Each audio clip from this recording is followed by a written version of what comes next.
भगवन् विश्वेश्वराय महादेवाय त्र्यम्बकाय त्रिपुरान्तकाय त्रिकाग्निकालाय कालाग्निरुद्राय नीलकण्ठाय मृत्युञ्जयाय सर्वेश्वराय सदाशिवाय श्रीमन्महादेवाय नमः।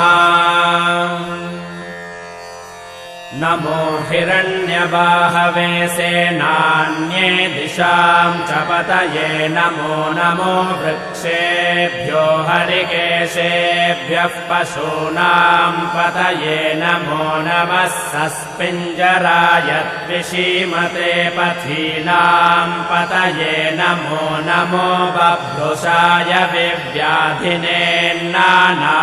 पतये नमो नमो हरिकेशाय योपवीतिने पुष्टानां पतये